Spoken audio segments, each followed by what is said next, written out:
All right. Good. Once again, I'm going to get a glass of water. You want Hopefully that for me. Oh, you're too, right? Well, we're going to alternate. Okay. Well, as long Just as don't jump cut on you the back. off twice. All right, so all we're doing is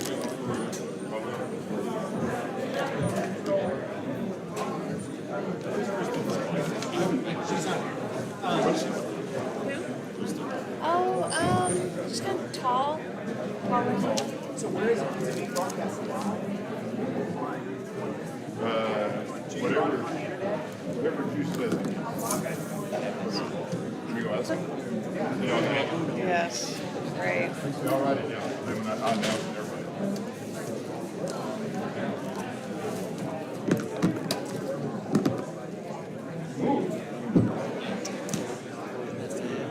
I'm okay. I don't need any. I wouldn't be able to eat I don't need any more. I don't even have time. all right? Yeah. No, I'm good. What if I was really mean and I took these from you?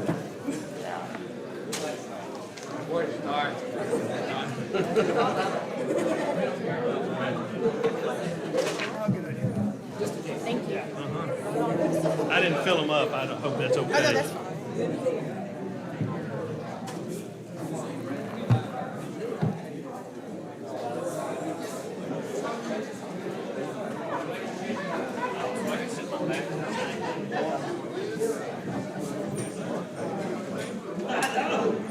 Yes, 6 to 11:30. That's right. You did. Make sure I You know. did, and you said we were going to start on time. In fact, I was bugging David about driving and, no, you can't stop for coffee.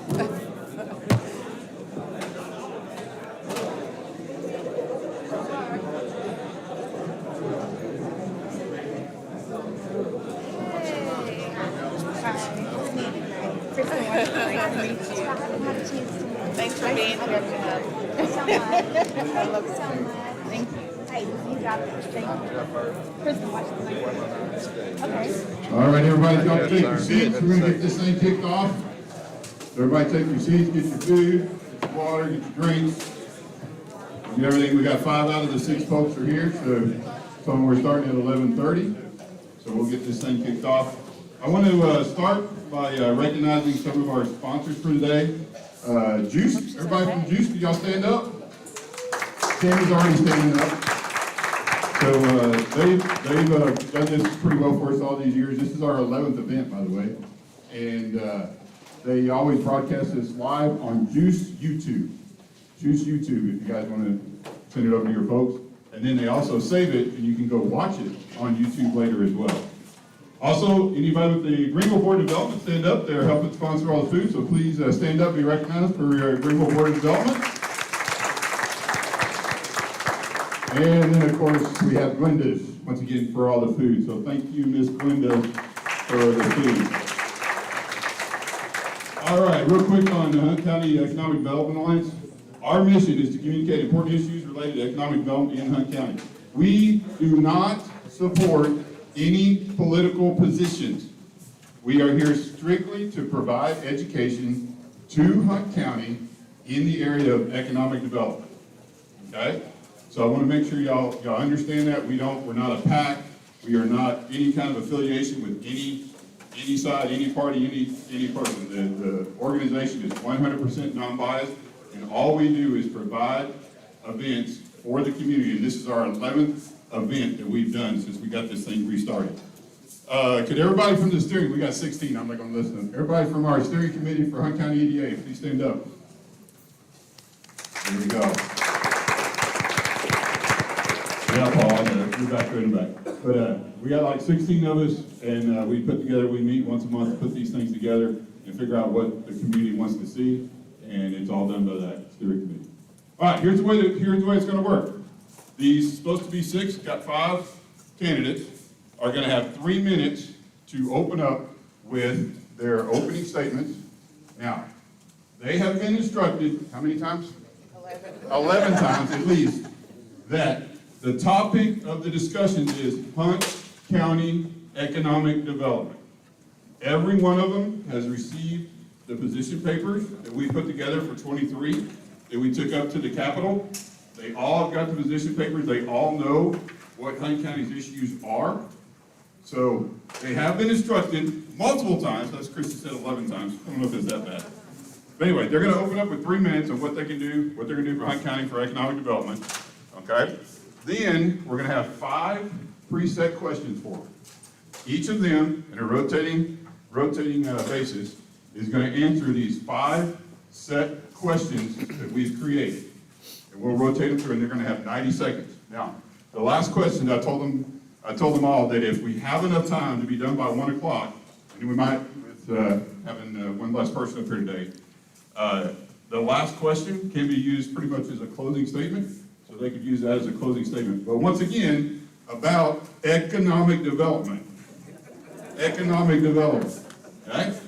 All right, so let's go ahead and get started. We're going to start with our 3-minute opening, and we'll start right here with Jill, number 1. Okay, thank you. Good morning, Hunt County. It's really my honor to be here. I'm Jill Dutton, and after meeting with many businesses, local government officials, industry sector leaders, education institutions, I'm extremely encouraged and excited about where Hunt County is going in House District 2 on their economic opportunities. I believe we have 4 key economic issues that need to be addressed. Business and industry need economic incentives to attract and retain higher paying skilled jobs while also increasing our county's tax base. We need to prioritize education so that students are ready to meet the needs of these new businesses.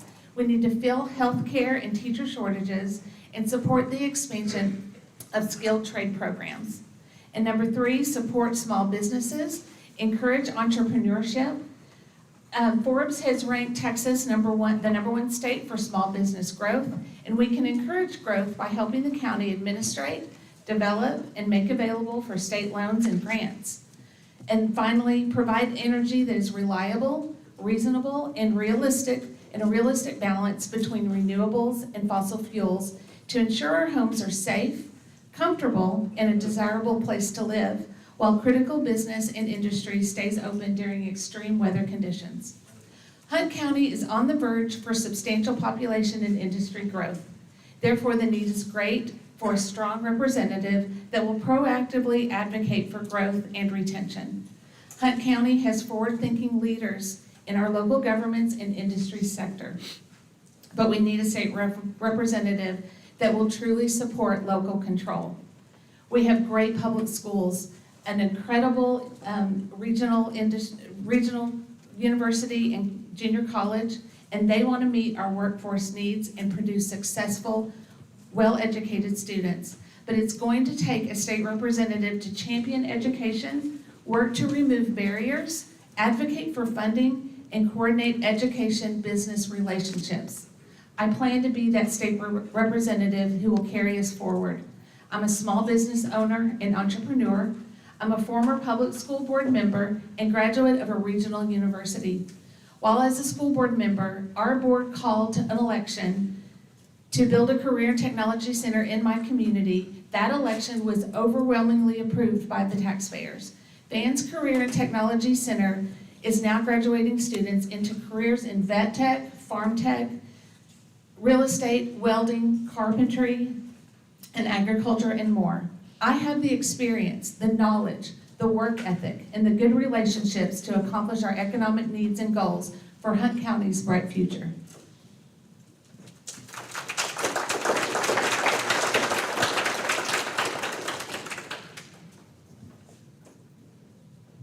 Good morning, I'm Doug Rosehart.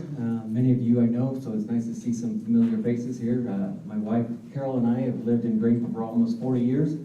We have 3 children and 5 grandchildren, and so we have invested a lot of our time and efforts into the community of Greenville. So I am a retired engineer from L3 Harris after 37 years. Most recently as a project engineer on the presidential fleet of aircraft. So a lot of experience with working with government and government contractors. I've been involved in the church and community for most of the time we've been here, church leadership, Rotary Club, Chamber of Commerce, Scoutmaster, Greenville Christian School Board, my alma mater, Laterno University. I've been on their board of trustees, as well as Texas Baptist Men and other organizations. I've been involved in politics for over 30 years, being a precinct chairman, a delegate to the state convention, an election judge, and most recently the Hunt County vice chair of the Republican Party. So I was also on the city council, and while I was on the city council, I was appointed to the North Central Texas Community or Council of Governments, and I was also on the Economic Development Subcommittee, and which was really an enjoyable part of my time on the city council. And while on that Economic Development Subcommittee, we developed the West Greenville Small Area Plan that's now being put to use in part of where we see in Monty Stratton Boulevard and some of those areas. So Hunt County has a lot going for it. I mean, anybody that's lived here a while knows that we have a lot of distinct advantages in Hunt County. Not only are we close to the Metroplex, but we have all the benefits of having our own communities with key economic factors here. And 6 of the things that I see as major key economic developments that draw businesses to this area. One is transportation, and kudos to Dee Hilton and the Transportation Steering Committee for the work they've done on the transportation for the next 10 years and looking ahead and having a plan for that. We are one of the few counties that have the multi-modal transportation for rail and vehicle traffic and airport as well. So education, our workforce is our future.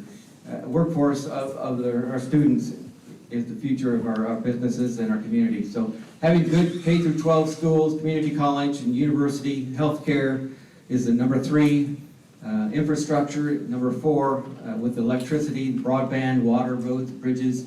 We're blessed to have GEUS and some of the work that's being done there. I see number 5 is recreation and tourism. And number 6 is something we need to do is lower our taxes and have low taxes. I'm running because I want to keep our future free. I don't like what I see in the oops, I ran out of time. Okay, I'll have to do this at the closing statement. Thank you. Hello, my name is Brent Money. I know most of you, I guess most of you in some way know me. I really want to thank Paul and the rest of the Economic Development Alliance for having this. As I was kind of preparing for this, I thought, 95% of what we talk about on the campaign trail or what will come in our mailers or whatever else happens probably covers about 5% of the actual job of being a state representative.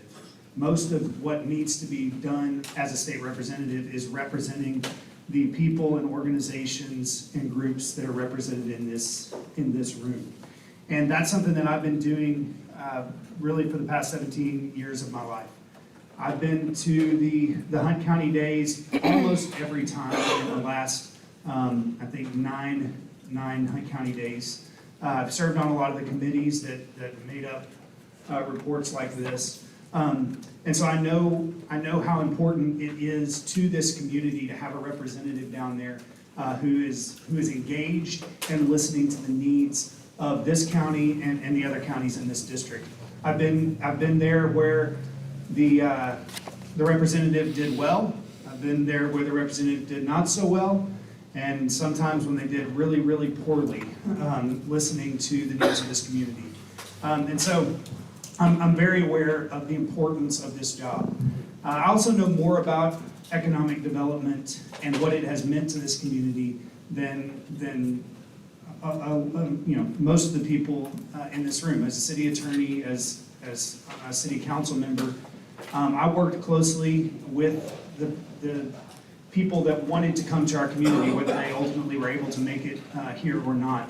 Looking at the very issues, I won't go back through, but I think Ms. Dutton and Mr. Rosehart did a good job of talking about education, infrastructure, power, and workforce. Those are issues that are critically important to how we're going to grow. We are going to grow. People are coming here because our land is cheaper, and they want to get away from traffic. They want to get away from everything that's going on in Dallas, or California or Iowa or wherever they're coming from. And so people are coming here. It's a matter of what kind of growth we want to have and are we ready for it. So as we continue to work through the rest, I guess, this next hour. Looking forward to being able to talk a little bit more about specifics. Again, Brent Money, thank you. Look at it, Mike. Hi, I am Kristen Washington. I am a native of Greenville, Texas. I am a graduate of the class of 2005 from Greenville High School, a mother of 2 boys, and I recently just served the city council from November 2020 to May 2023. Serving on city council, I learned one major key thing, that there's a major disconnect between the community and local leadership. By running for the state representative seat, I saw and I am learning that we need to talk about the workforce. We need to start having these conversations about companies and jobs coming to our area. Being born and raised here in Greenville, I've seen Hunt County at its best, and I've seen Hunt County at its worst as a child. But I also have faith that we can grow Hunt County to go into the right direction. And what is that going to mean?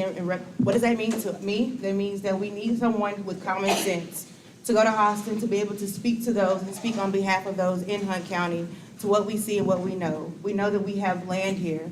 We know that we have great opportunities here in Hunt County. We also know that we have great leadership, whether it's those who serve on city council, those who are on the county commission boards, those who are just wanting to see change in Hunt County.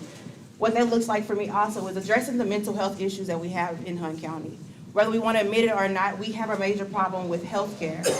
So oftentimes we are looking over and putting a Band-Aid over those issues just to go to the next issue. We keep saying we want to reform things. Always reforming a situation is not always good, because when you reform, you're just putting a Band-Aid on it temporarily.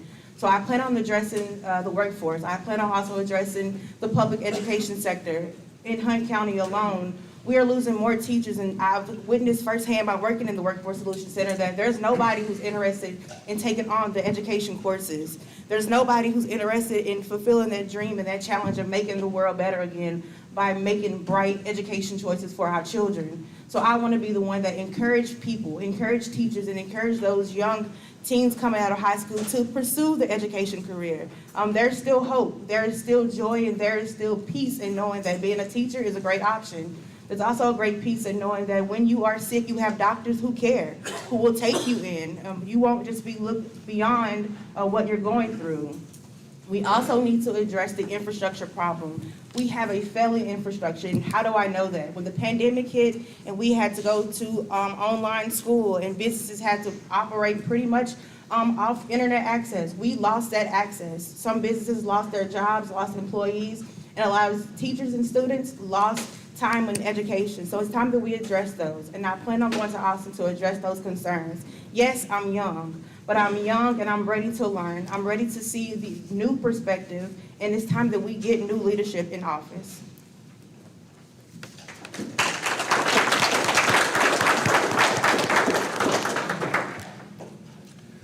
Good afternoon, I'm Heath Hyde.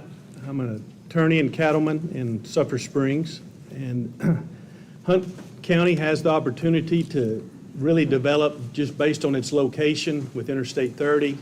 It's not far from lower part of the county to access to Interstate 20, obviously 380. And in addition to that, obviously there's going to be a new Texas Instrument plant going in the not too future in Sherman that's going to, I think, impact all this area also. And in order for development to continue here, infrastructure is always going to have to be continued to be updated with roadways. Fiber-based service has to be updated in the entire county. I think that would say more to other companies and other places, or companies wanting to start, that Hunt County's open for business with those type of services being provided. Taxation and zoning laws are going to need to be constantly adjusted to what's going on and updated in order to protect growth, but also protect the citizens that are living here.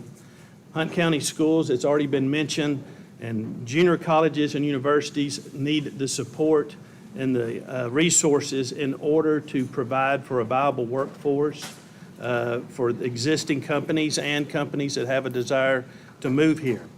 There's still viable ag production in this county, and that's something that needs to be continued to be addressed and allowed to be successful. And I think even the fiber-based service is important in those industries now.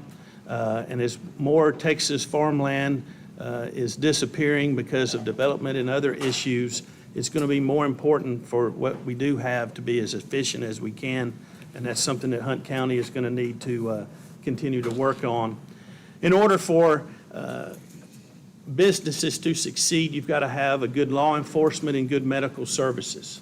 And those things are going to have to continuously be addressed in order to be successful and encourage people to want to be here and keep people that are here to stay here is addressing law enforcement and medical services so that there is a rate that allows the businesses to succeed. Hunt County needs a representative to represent you.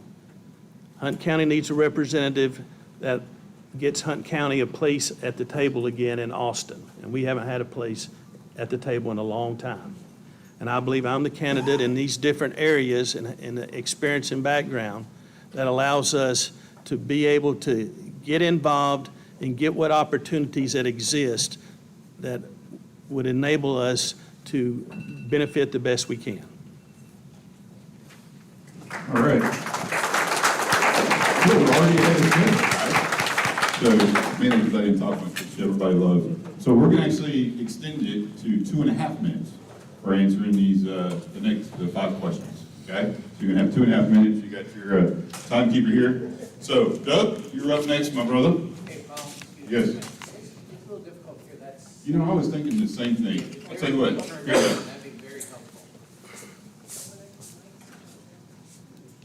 All right, so when it's green, it's on. What'd you say?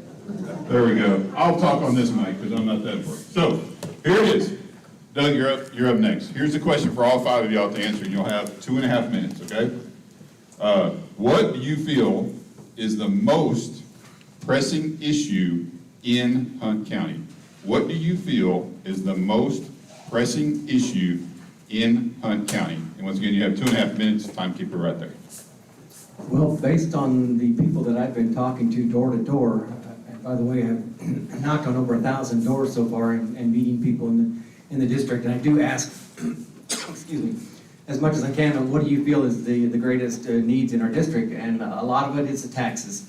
The property taxes need to come down, just taxes in general. We can't afford our houses, we can't afford the cost of living right now with inflation and everything else going on. So taxes is a big part of it, and obviously what the legislature just did helps a little bit with the reduction of the property taxes for the school compression and the exemption, something like that. But that's one of the things that we need to continue working on.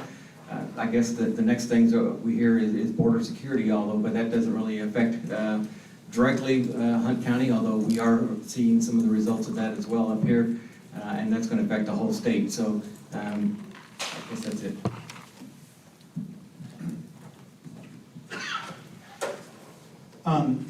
As we've been asked this kind of question in each of the other 2 debates, property tax was always one of my top 3. But when we get to Hunt County specifically, I think Hunt County specifically, the biggest inhibitor to our growth, the thing that we need to work on the most is education. And I don't mean the school, this school district or that school district. I just mean having a workforce that people want to hire.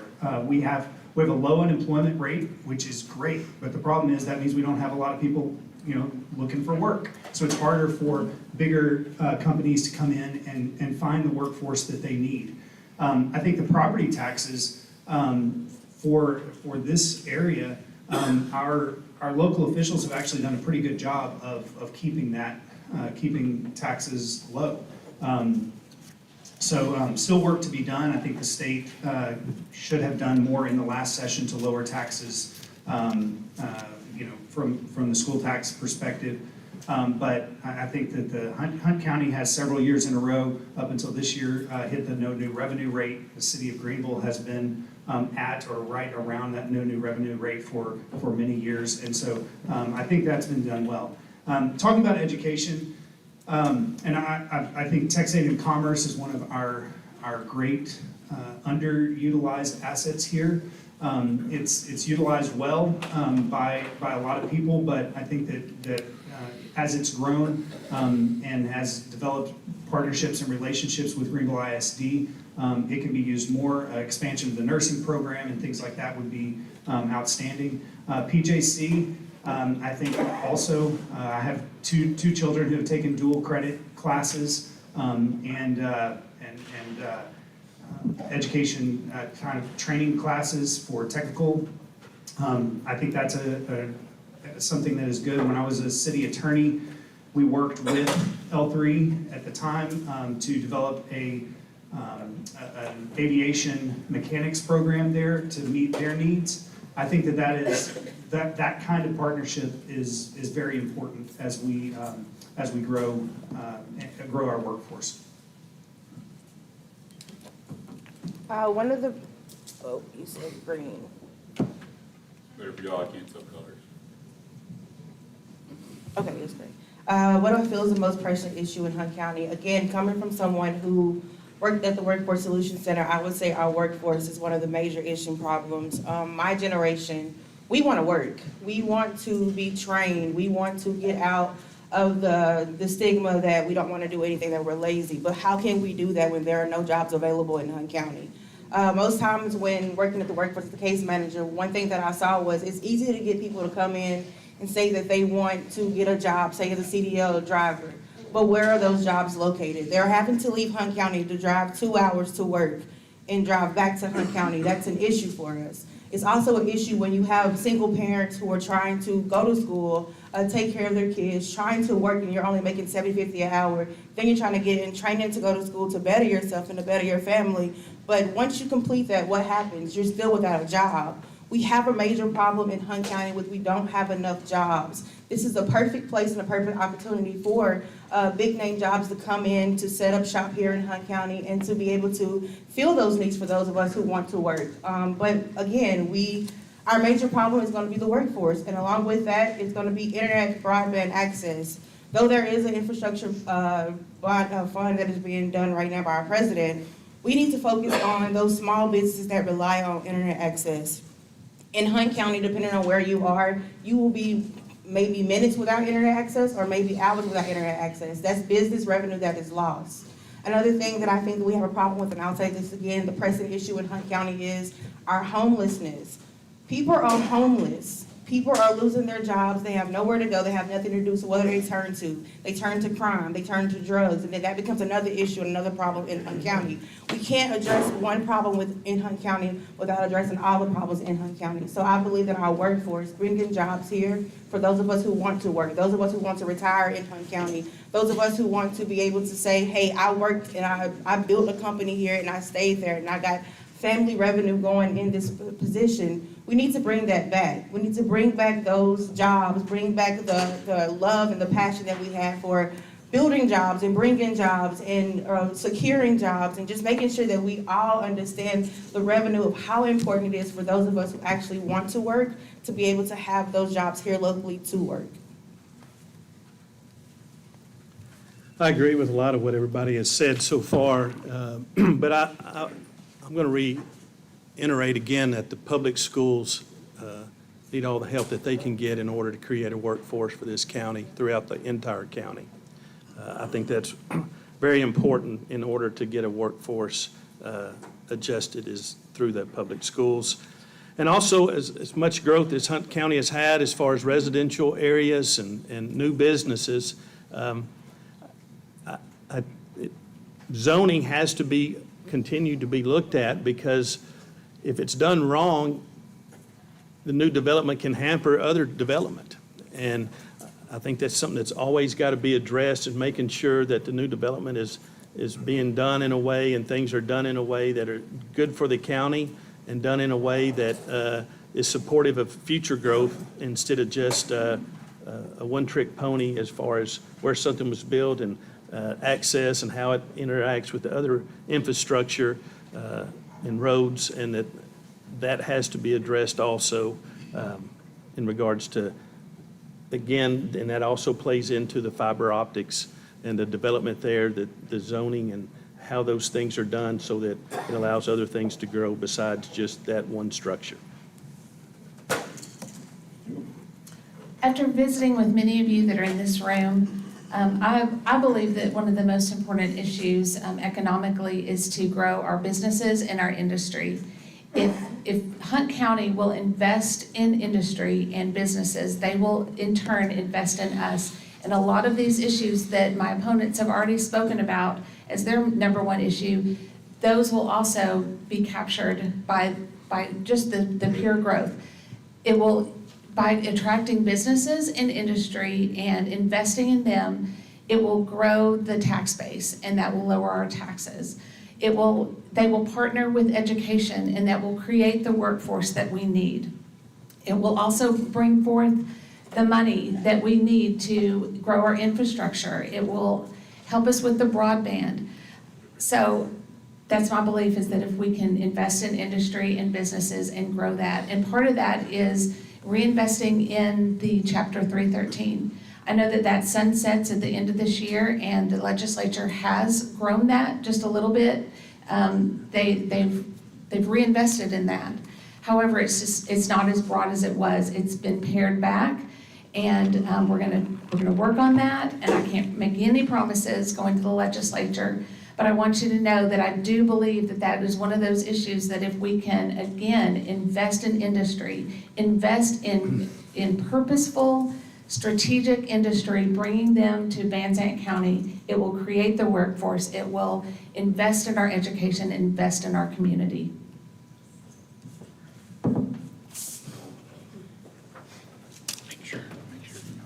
Bring the microphone a little closer to you. All right, here we are. Question number 3. Brent, starting with that one, you're already ready. All right, what are your views on eliminating property taxes, and what would be your suggestion for alternative funding sources? So I'll repeat it one more time. What are your views on eliminating property taxes, and what would be your suggestion for alternative funding sources? Okay. 2.5 minutes. Great question. I'm going to talk ideologically first, and then I'm going to talk practically second. Ideologically, I think that property taxes are immoral and unjustly applied, and I'm not blaming our fine tax appraiser here. I think that property taxes is just a bad way to fund a government. It means that you never actually own your property. You're always renting it from the government. And it creates perverse incentives for you not to take good care of your property, make it beautiful, because then your tax appraisal value goes up. And we should be incentivizing people to make their world beautiful around them, and increase the value, not disincentivizing them from increasing the value. So I would love to see elimination of the property tax. So that's ideologically. Let's talk practically. I think practically what the legislature has done to start what's called compression and buying down the school M&O rate makes sense. Everybody pays school taxes, everybody in Texas. And so for the state of Texas to take part of the sales tax rate, sales tax revenue, and say we're going to take this part of public school education funding and we're going to fund that instead of making the local taxpayers fund that, I think is a positive move in the right direction.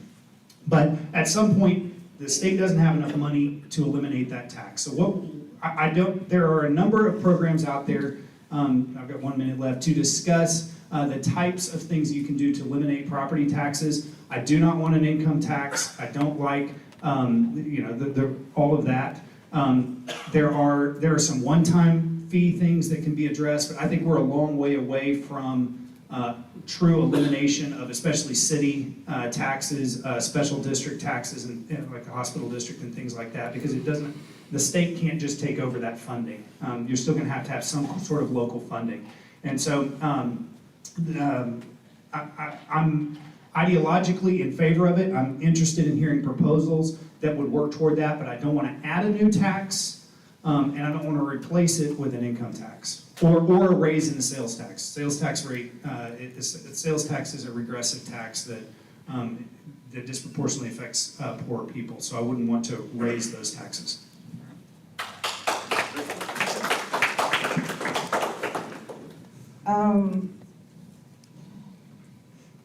I hate that I'm about to say this out loud publicly, but I agree with Mr. Money. I hate that I say that publicly, so don't get used to it. We've agreed before. We have, but this ain't one of the moments. I agree with what he says, and I will be honest and say that I'm learning more about property taxes day and day. And from what I'm learning, I can't give a definite answer how I would eliminate the taxes, but I'm willing to keep learning and to educate myself more. I have questions that I need answered, and it feels as if till I have those questions answered, I can't properly answer this question, but I say again, I don't want to say, I agree with Mr. Money a little bit, but again, I'm learning about property taxes, so I look forward to be able to answer this question publicly at some other time. That's hard to follow. Yeah, I don't believe you can completely eliminate property taxes, but it sure doesn't need to be a situation where we're paying rent for what we already own. I believe that we need to be as efficient as we can as far as how that money is used, and I think that there's special circumstances in regards to property taxes with age and other things that need to be done that would ease the burden on some of the taxpayers. But we would just need to use other ways to get a rate, whether sales tax or some type of corporate usage tax that would tie that in. That would be funds that generated from some businesses that are being successful that didn't take away from their ability to make a profit, but at the same time would alleviate some of the pressure on citizens. I am first and foremost probably a business owner, and so an investor, and I always love a mixed solution to things and a mixed portfolio. So we currently have, our legislature has reduced our property taxes and reduced taxes in this state with a mixed solution of increasing the appraisal cap. And we have on the ballot this November, increasing the homestead exemption and then compressing the tax rate. And fortunately, they've chosen to supplant that tax rate with the surplus money in sales and uses. So I am a fan of mixing it up and making sure that there is not just one area that we're being highly taxed in.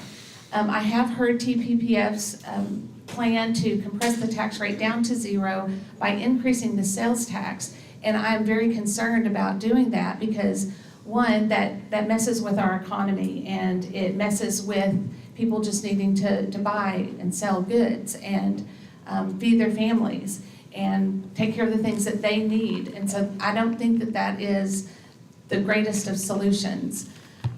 So I don't really believe that you can entirely eliminate that property tax without introducing some other kind of like income tax, and I'm not a fan of that either because that is what has made Texas great, and that is also what is attracting a lot of businesses to come to Texas and do business here, and as I just stated earlier, that we really need to grow our industry. So school taxes are the largest part of our tax rate and our taxes that we pay above county and city. And it used to be, and I think this is one of the reasons why our taxes has gone up, besides just the appraisals. But one of the reasons that our tax rates have gone up with schools is because the state used to fund 50% of their budgets. And now they're down to 40%. And so it has put more and more pressure on the local property taxpayers and property owners to increase that rate. So all of that to be said, I'm a fan of keeping a mixed solution to our taxes, watching our appraisals and keeping our tax rates low and keeping our schools, counties, and cities in budget.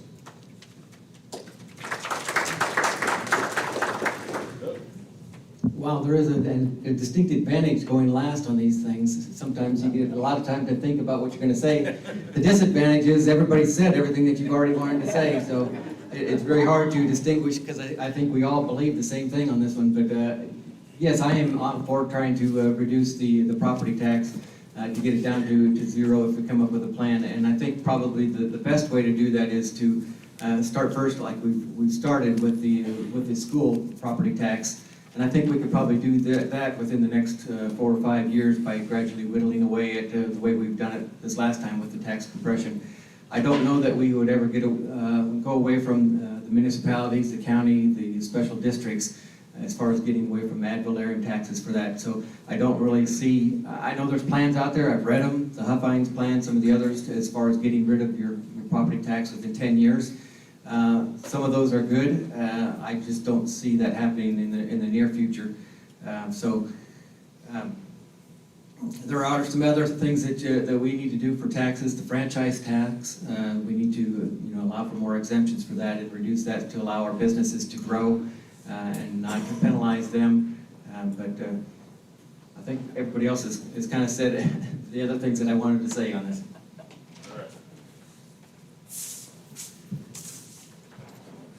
All right, next one's, so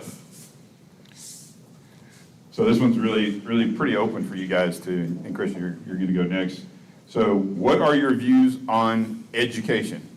Not any more specific than that, so you guys can take this any way you wanna go, but what are your views on education? And Christian, you're up first, 2.5 minutes.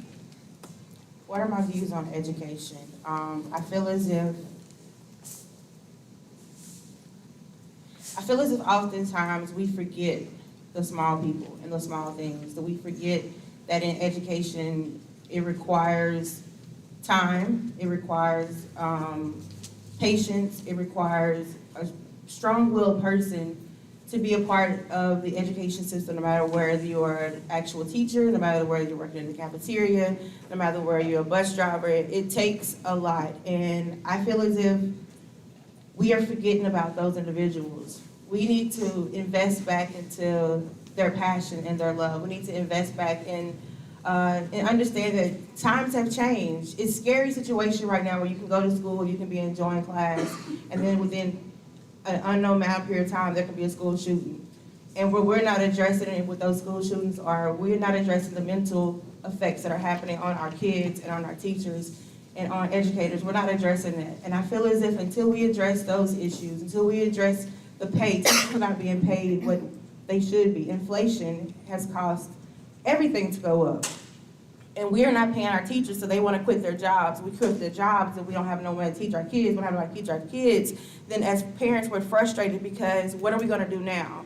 I was raised in a time where there was a village. And in that village, no matter who you are, no matter where you are, one of my principals are here today, Mr. Evans. I remember going to school, seeing his smiling face, so I never thought that anything could ever happen when I walked into that school.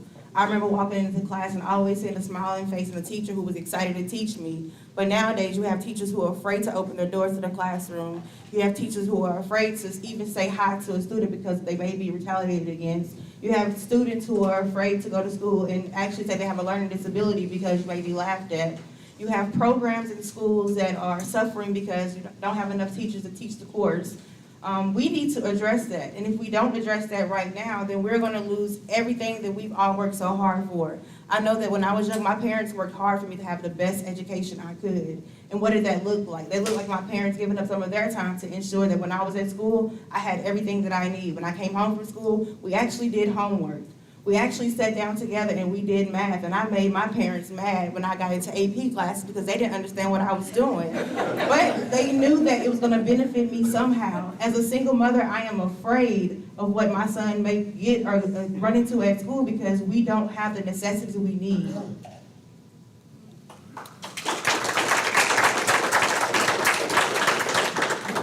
I'm a strong proponent of public school. I don't believe in any type of voucher system. I believe that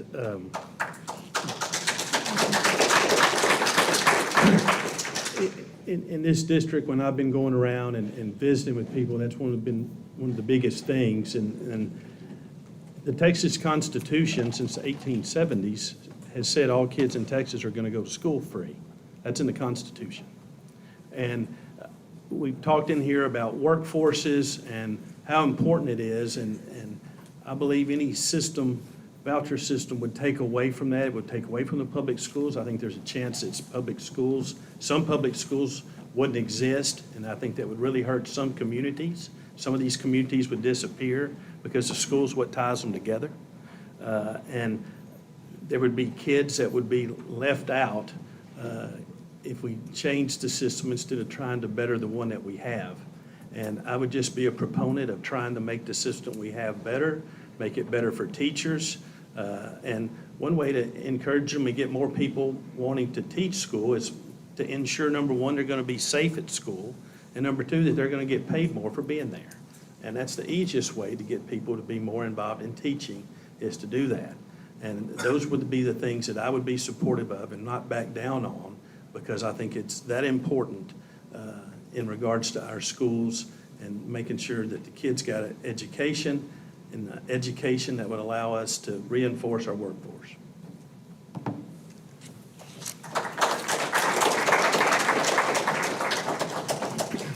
I'm a former school board member. I was on the Van ISD school board for 10 years. So public education is very near and dear to my heart. I went to a public school, kindergarten through 6th grade, but 7th through 12th grade graduated from a private school in Dallas, in the Mesquite area. Education is probably my favorite subject, so hopefully I won't go over. Our children's future out of poverty is education. And that's not just in K through 12, and it doesn't necessarily mean that they have to go to college, but they have to have something after college. And so they need to be well educated in the K through 12. Public education is that source for them. And I'm very, very dedicated to public education. It is my priority, and it is definitely one of the main reasons that I'm running for this seat, is that I do believe in public education. I understand it more than most. I am not an expert by any means, but I do believe in it, and I do know more than most. However, higher education needs a well-educated K through 12. I have visited with Texas A&M Commerce, and one of their main concerns is that when they receive students and they admit students, that they are having and seeing more students having to go through prerequisites before they actually get to their courses that are going to count.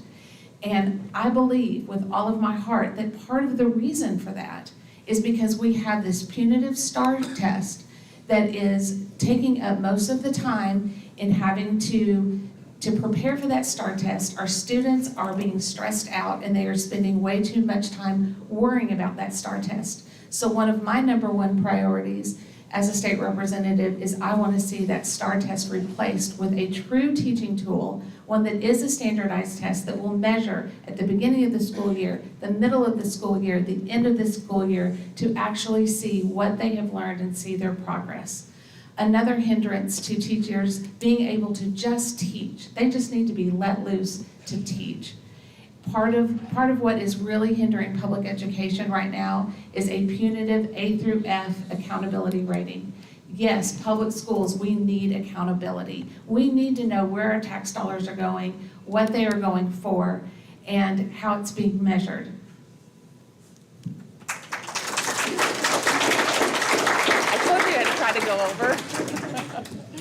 Education is one of the key things for economic development, and obviously we are very lucky in Hunt County to have some good education in public schools. We have private schools, we have the community colleges with Paris Junior College, and then we have Texas A&M Commerce. So we are very blessed here to have a wide variety of educational opportunities and chances to better ourselves, our students, and to develop the workforce.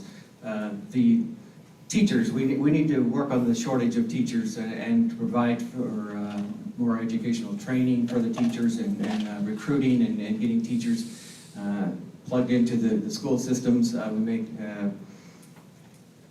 pay for more of the training, do anything that we can to get some of the teachers to fill all the needed spots that we have. The teacher pay is one of those aspects. I spent time reading the teachers workforce commission report that they did last summer, as far as retention and training, retention and recruiting of teachers. And see if I can come up with, they had many different key topics on that, but compensation was number one, training and support, and then working conditions. But just, I mean, this is like a 50-page report. Great information on what needs to be done there. Secondly, the community colleges. I love what we're doing with our Paris Junior College with the new workforce training center that's being built right now, and the partnership that we have with L3 Communications to do the A&P certification, the mechatronics, the industrial maintenance, HVAC, plumbing, those type of things for students that don't really want to go through a 4-year degree to get or a university to get a degree. They can get a technical certification. The funding that the Senate and the House just came up with this last session for the performance-based or outcome-based funding, which totally revamps the way that the community colleges are funded. I think that's a great thing for colleges.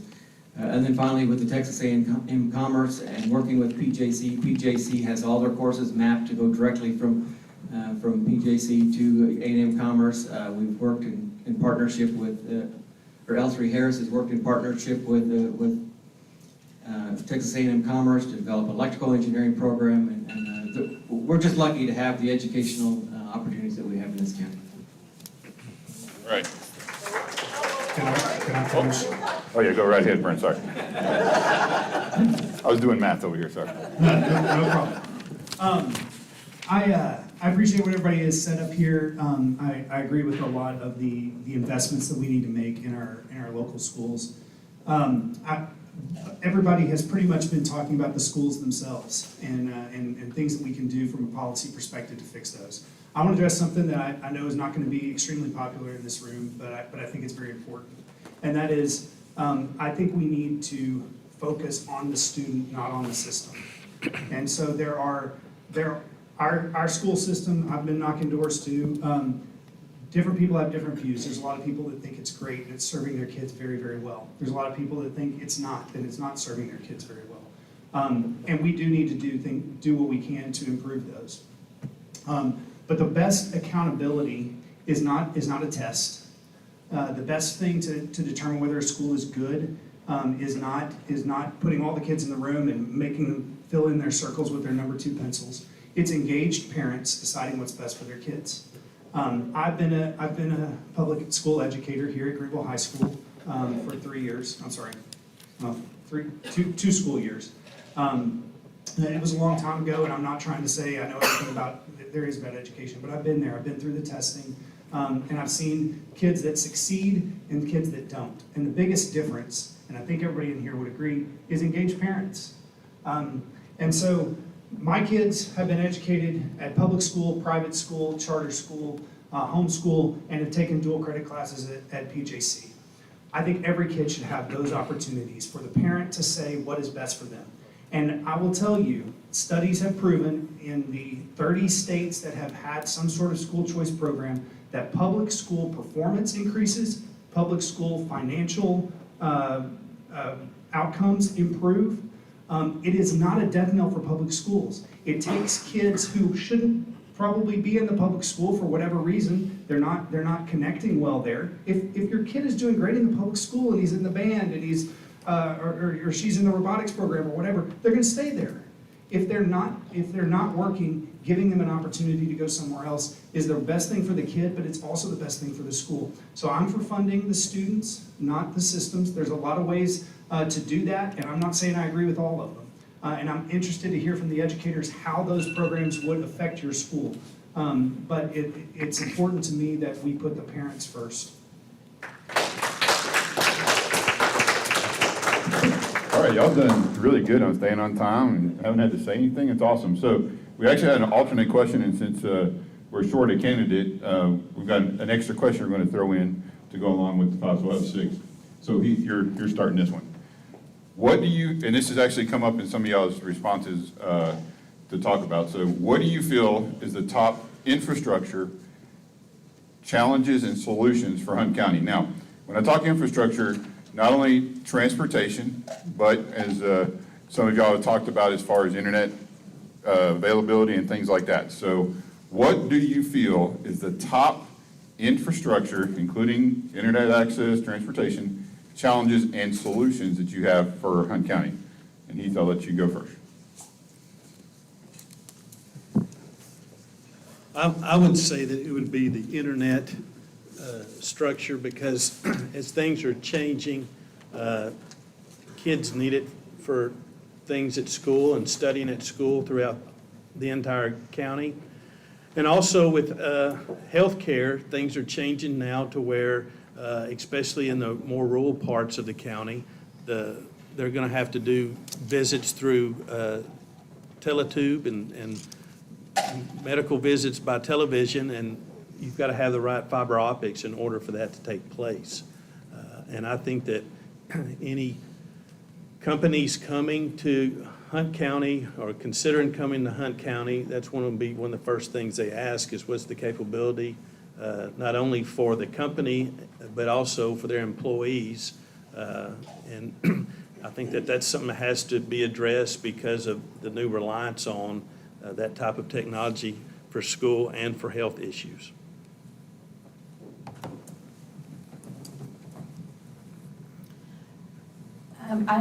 As a business owner, and as I spoke about earlier, of attracting businesses and industry into Hunt County, broadband is definitely one of the #1 infrastructure needs here in Hunt County. It's not just for the businesses and the industry, but also for healthcare, for education. And rurally, typically, we don't have the broadband internet need. Our broadband internet needs are not being met in that regard. But we also have other needs, and I would be remiss if I didn't mention those needs of transportation, our roads. Just Lake Chewaukenee's Causeway, just driving across that causeway and seeing how that causeway is falling apart, and they're patching it as best they can. And I know that they have a long-term plan to improve that, but that also needs to be addressed. As well as our mental health, there's a gap in mental health. We have great needs here, and just not within just our normal population, but within the schools, and we need easy access, and we have a mental health care provider shortage. And I know that this is not necessarily a major infrastructure, or it's not under the infrastructure category, but we also have a reliability issue on our electricity and usage. This morning, I had to go take a shower over at my friend's house and get ready because we had no electricity. And according to my text message on the way here, I won't have it till 5:30 this evening. So I would love to have more reliable electricity coming to our homes. We had a storm last night, and it shouldn't be that we just have a storm and my power is knocked out. We shouldn't have an ice storm and I not have electricity all for a whole week, and we hung on by our fingernails, which I know many of you also experienced. So we need the fossil fuel backup generator to provide it during extreme weather conditions and situations. I think the biggest challenge we have to the infrastructure is the money that it takes to develop it or increase it. Listening to county commissioners' courts in Van Zandt County and Hopkins County especially, their commissioners are getting hammered over the road conditions and not having enough money to do the roads, and I'm sure Hunt County is the same. I just haven't heard it in the commissioners' court there, but so it takes money to get ahead of where we need to be on the infrastructure and the roads back in place. As Jill said, the reliability of our ERCOT and our electrical grid is vital. Right now, there is a proposition on the ballot in November for the Texas Energy Fund, Proposition 7, it'll allow for energy companies to have borrow $5 billion. It's a loan program. So, but just starting that now, that'll take like 5 years for each of those to get online. So we're way behind. So we've got some real issues. We found out a couple weeks ago where we were already at the max for our usage for the electrical grid. So We have some serious issues that we need to address immediately, and I don't know that we can wait till for 5 years. So to me, probably the electrical grid is probably number one, and financing some of our roads and throughout the county. One of the ideas that I've had on the road issue is take some of the budget surplus that we've had this last year. We had the $32.7 billion surplus, and take just a portion of it, let's just say 1 billion of that, and give it back to the counties. Just as an example, if you take 1 billion, that's for 254 counties, that's 4 million per each county, or 1 million for each precinct in the county, that they could apply strictly just for infrastructure, for roads and bridges.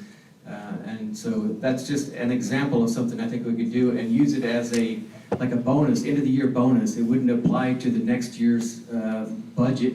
It would just be like as a business, you do well the previous year, you can give out your employees a bonus and it won't add to their increase. So you give 1 year, maybe we work on infrastructure in the counties, the next year we work on something else. But that would be something that I would propose, is let's take care of some of the problems that we've got on the infrastructure.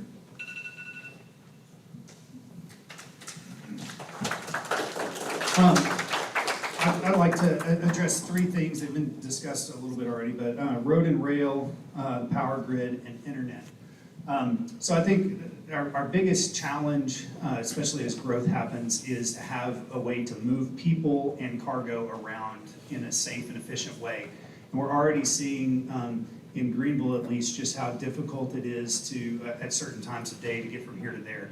I doubt there is a county of our size who has a better transportation plan than we have had and been working on for the past 12, 15 years, Judge Stovall? Since 2018. Well, yeah, so about since 2010. So, okay, so about 13 years with Dee Hilton and John Horn and now Judge Stovall working on that program. We have identified the projects that we need.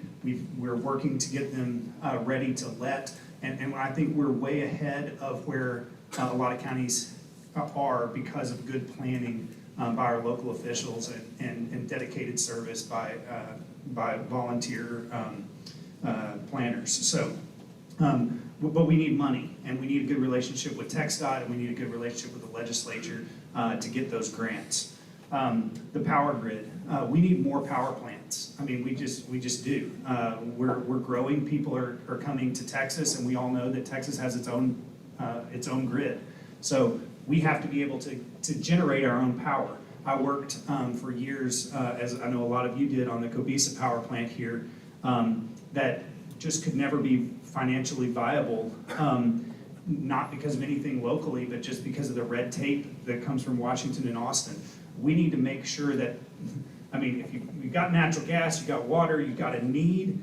I mean, as a business owner, I'm just looking and saying, well, we've got demand, and I have supply here. Why can we not make that work? It's because we are prioritizing green energy solutions that are not as efficient and not as reliable. We need to stop that. Internet, I think it's a great, what some of the people have talked about. We have an example right here of a community and a state legislator working together to allow GEUS to provide internet back 25, 30 years ago, when our town desperately needed it and it wasn't yet financially viable for a business to take that. So we need people who can come up with creative solutions in our legislature like that to provide answers to these questions. Can you repeat the question one more time? What do you feel is the top infrastructure challenge and solution for Hunt County? Infrastructure, internet, transportation, power? The top infrastructure challenge that we have is, I believe, of course, what everybody said, is going to be our internet, broadband internet access, because when you don't have reliable internet access, we are pretty much telling those small business owners to figure it out. We have to figure it out for this day. GEUS has, I believe, an excellent system. I've seen it happen, I've seen it work, but what about those outside of Greenville who need internet access? They're suffering. One thing that I hated happen, when those ice storms happen. I hated the fact that not only did they not have internet access, but they lost electricity, so hospitals then suffered. Those who patients at home on home health care, they suffered without internet and without electricity. So it is a major problem. If we don't address it now, we're gonna suffer more casualties. We're gonna have more people who leave the area, move to Dallas-Fort Worth, who move outside of the DFW area, move out of state, because Texas is known right now for having a piss poor grid.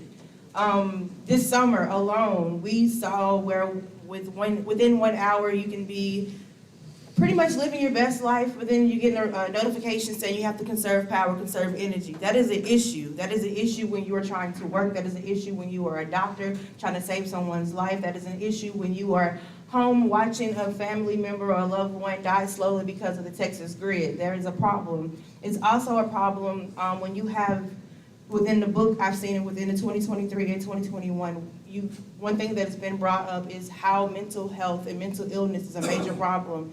And in Hunt County, it is.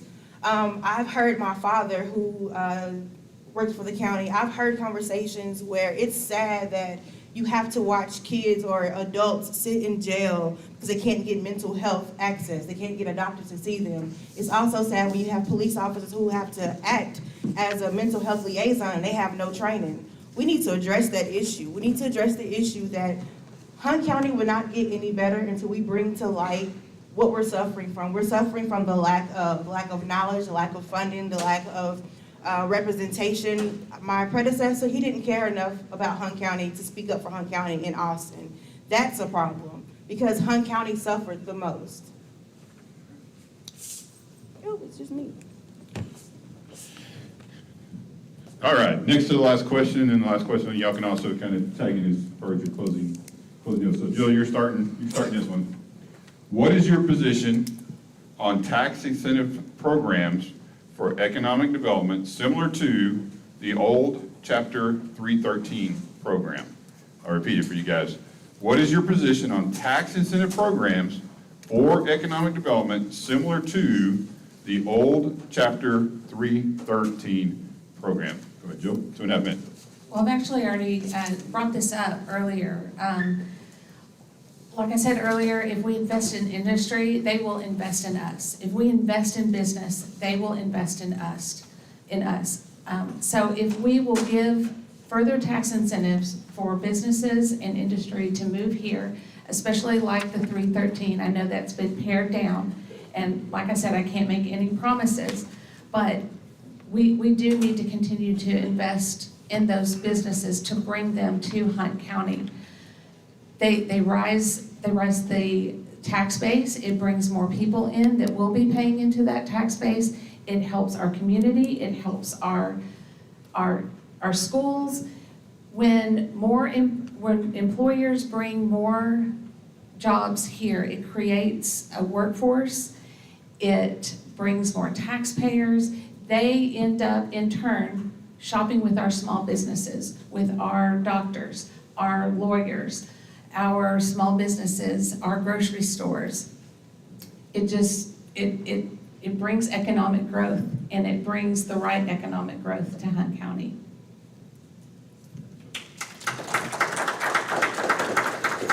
So I do support the economic development part of the old Chapter 313. That actually sunsetted at the end of 2022.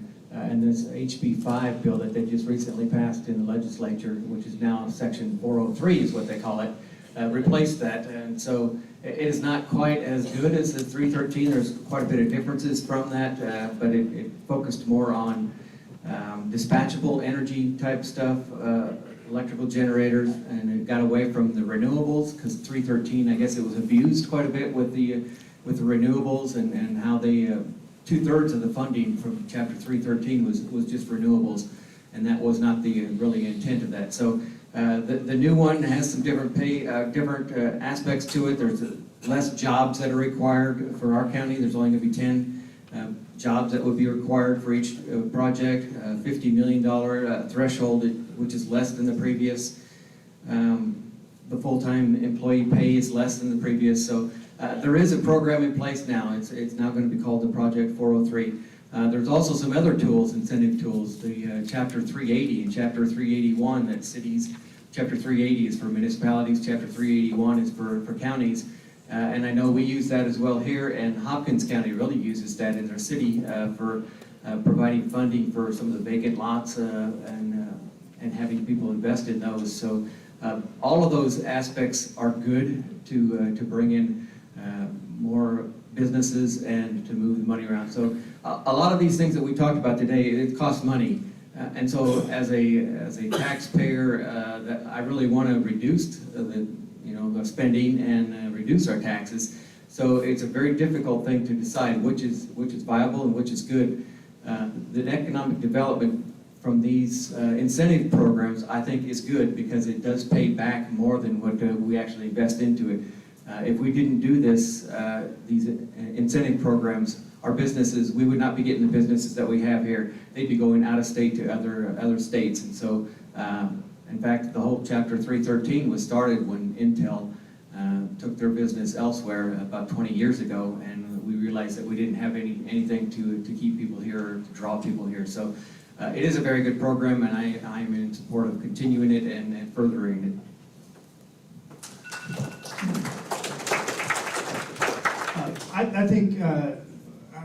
I know that we have the best economic development director in the state of Texas, standing right back here, staring at me. As city attorney and while I was on city council, I got to see the fruits of that. I got to see a little bit of the behind the scenes work. I got to do a little bit of the behind the scenes work. And I think that I have firsthand seen how our community is better because of these economic development tools that exist. I'm also mindful of the fact that anytime we give someone a tax break, it means everybody else has to pay the taxes. And so those need to be governed by local people, as we have, that are mindful of that and that understand that telling this person you don't have to pay $100,000 in taxes tells all of us homeowners and small business owners that we have to pay that in some sense. And so we need to be mindful of that. I think what's interesting is I've sat in a seat for 13 of the last 16 years, which is how do we best exploit the rules that are here to benefit our community the most? Right.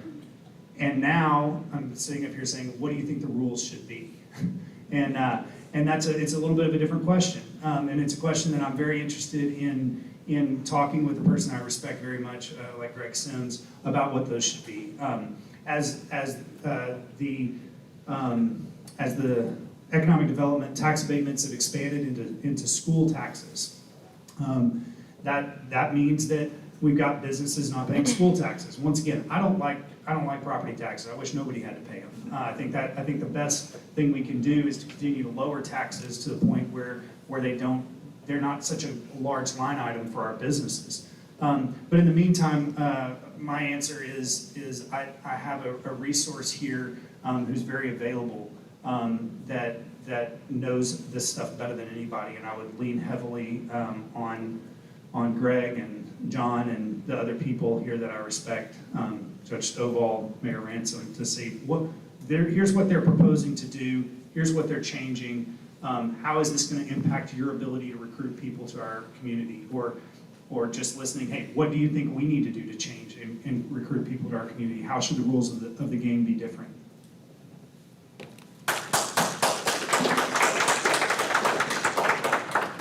Something like what Mr. Money said, the last 3 years I had the privilege of working with Greg Sims and learning more about economic development. And I'll tell you, before I got on city council, I did not understand economic development at all. I used to get mad because everything was in Dallas-Fort Worth, you have to go there, but it's good to know that the Chapter 313 gave us a slight advantage to compete with the Metroplex.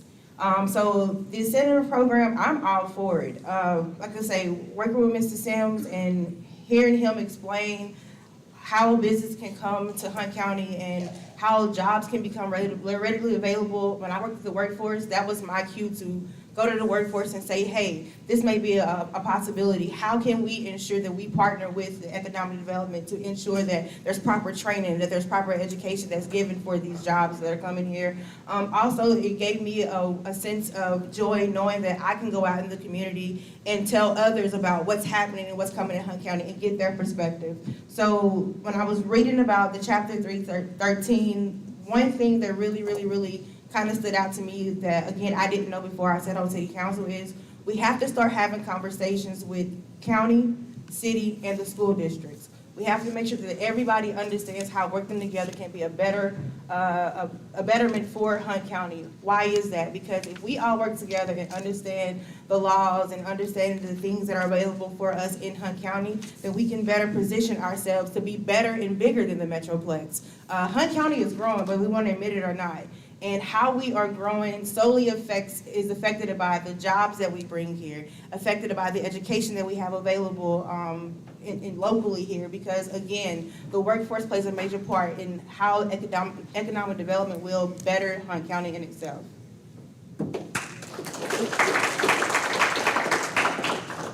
I'm in agreement with everyone else. You've got to have incentive programs to be competitive. Everybody else is, and you would just get lost in the shuffle if you didn't do it. It has to be done, and it just needs to be done in a matter that you've got good people on the board that can make valuations. Obviously, you don't want to get stuck in a situation of where you're trading a $20 bill for $1, but if you've got good evaluators and a good board, it's the only way to get businesses in your community that provides and benefits everyone in the community in the long run.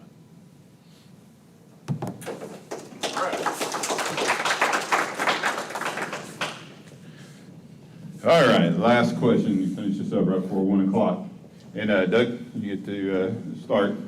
So y'all can, like I said, you still have 2.5 minutes, so we're not going to be able to extend, so keep it at 2.5 minutes. But if you should be elected, what is your top priority?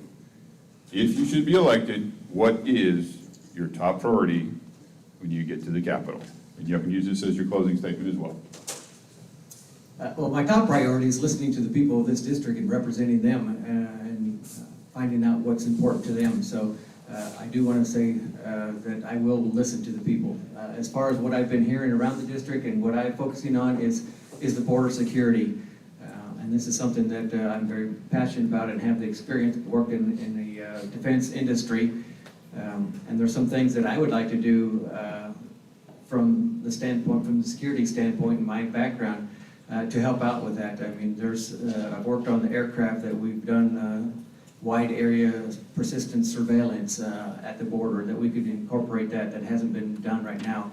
We loaned one of our airplanes, a Spider aircraft, to the border several years ago, but they're not using it, they're currently not using it. So that's one of the things I would like to get our company here involved with to supplement some of the activity that's going on down there. And I know we can stop the cartels. I mean, if you shut off the cartels and the money flow, you can stop the drugs and human traffic and that sort of thing. So we have technology and capabilities. I know at L3 Harris, I know it's there.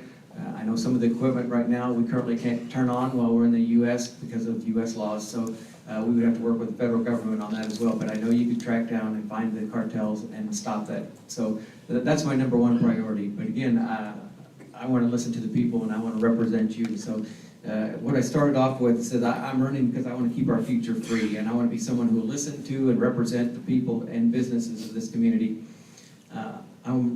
Our district needs someone who has the right experience, the skill set, personality, and integrity. And our district needs someone who believes in free enterprise, limited government, individual liberty, traditional American values, and strong national defense. My platform is summarized in 2 words: integrity and experience. As an engineer, I'm known for my problem-solving skills and achieving common-sense solutions. For my career in the defense industry, I have that extensive experience with security issues, and being recently retired, I can be singularly focused on serving the people and the businesses of this district. So, again, my name is Doug Rosehart, and I would really appreciate your vote on Election Day, November 7th. I don't think as well on my feet when I'm on my rear end, so I'm going to stand up for a second.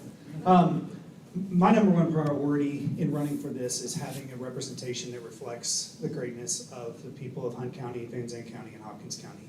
I think that what we are and the values and principles that we have here and in those other counties is what makes Texas great, and I think we need more of that. I think in Austin, we have too much corporate interest, we have too much ideological infighting about issues. And when you come out here and you just meet the people, like we've been doing, I think I've knocked 3,500 doors so far in this district. Man, we've got great people here who love the Lord, who work hard, who teach their kids well, or want to try to do what they can best for their kids, who build businesses. That's what matters.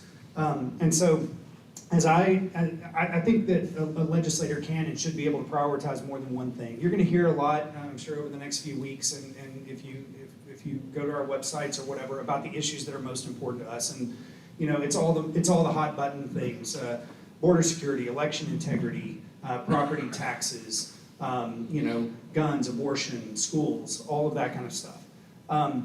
But what's important to me is that I live here. You guys know me. Some of you like me, some maybe not quite as much, but I'm accessible. People know where I live, they know where I work, and I think that even the people that disagree with me will find that I'm not a disagreeable person, and I will listen, and I will and hear what you have to say, and I will try to explain to you where I'm coming from. I'm not just going to shut you down and say you're wrong. I'm not going to listen to you anymore. I want to be able to work with people. That's what we need. It's the reason that I went to Austin every single legislative session, either with the chamber or for the city or for clients. I've testified in committees. I've sat in offices of representatives trying to get things done for the people of this community. And 95% of the work that's done down there is not on the 5% of issues that most of us would say are most important. It's on the kitchen table kind of issues that are affecting your business and your life and your family here. And I promise you, I will be an accessible representative on those issues.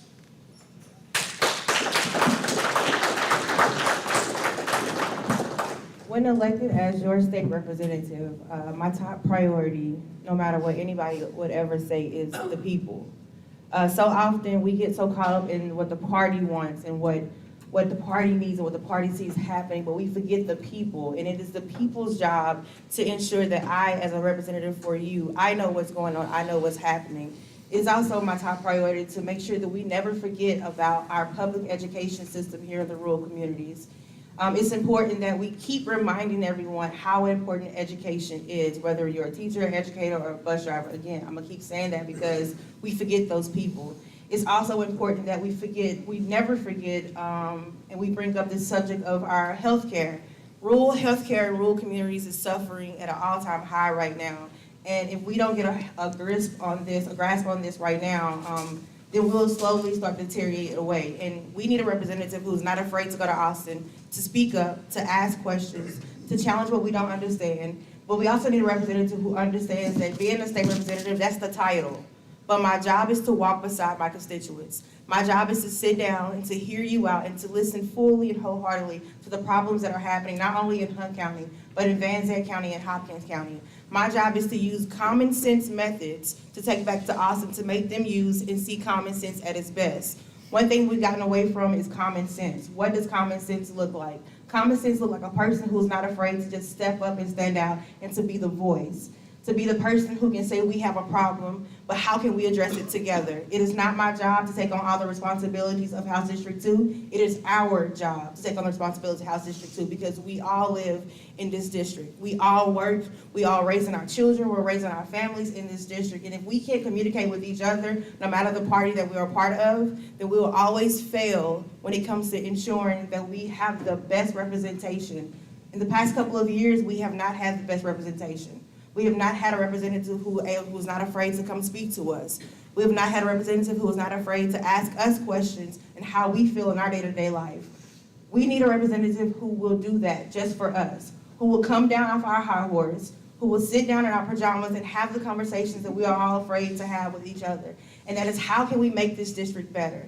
And as your representative, I promise you to be accessible, I promise to be available, I promise to be vigilant at all times.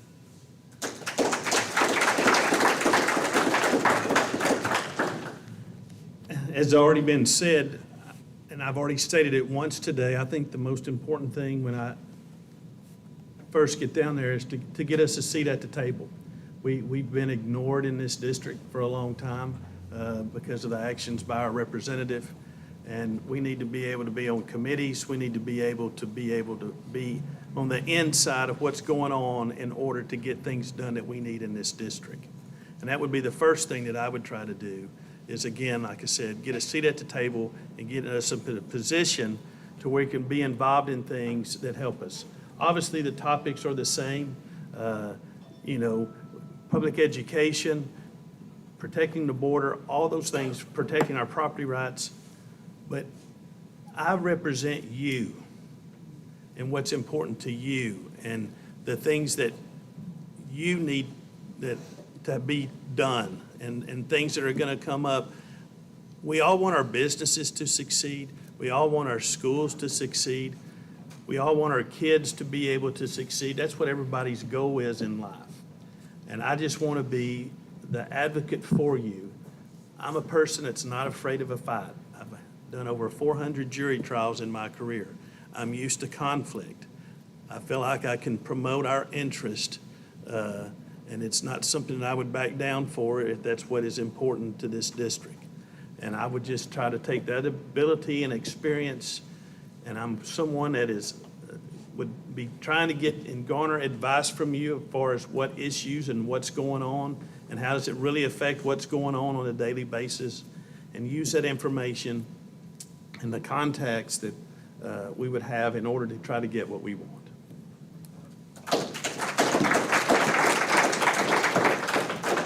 Well, first and foremost, like we've all said, we do want to listen. And that is what I've been campaigning on, is listening to the district and listening to what your needs are and what your wants are and what is best for this district. We are not going to agree on all of the issues. Many of you in this room I've met and I've visited with, and most of you are not one-issue voters. You're not one-issue people.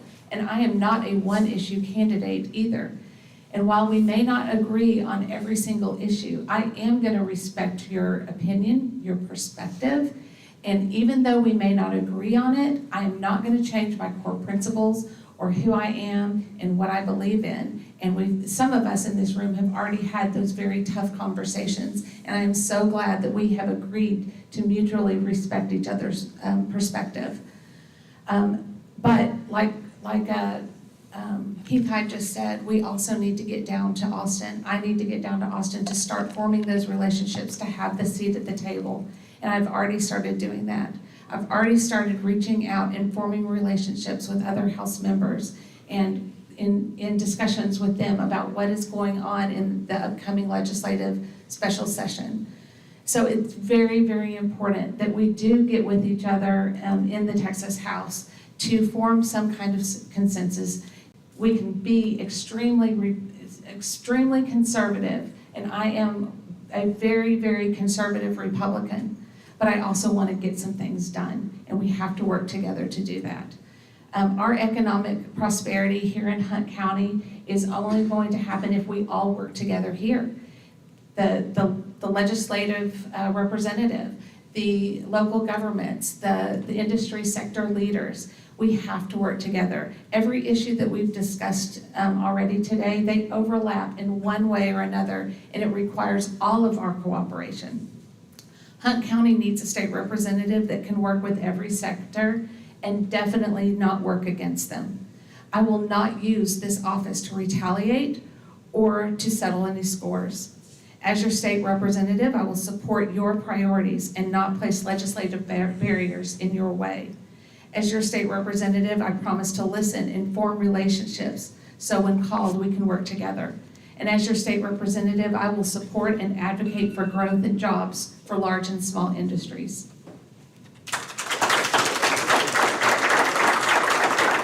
All right, look at that, 1 minute spare. Hey, let's give a big, I have to say, this is the best, easiest mediating I've ever done, and thank you, Denise, so much for the card. So give them a big hand for staying on topic. And this is a great crowd. It's probably one of our one of our biggest crowds we've ever had, so I appreciate you guys coming. We'll have another, we'll see what's coming up next. It's on the agenda. We have our meetings to go there. One housekeeping thing, don't worry about your trash. Suppose we don't have enough trash cans, so just leave them on your table, it's okay. And with that, y'all be careful in your travels. God bless you all, and God bless Texas.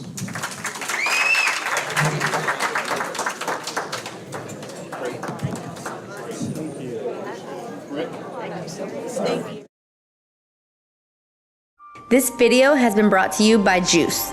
GEUS is your community-owned provider for electric, internet, cable TV, and true local programming.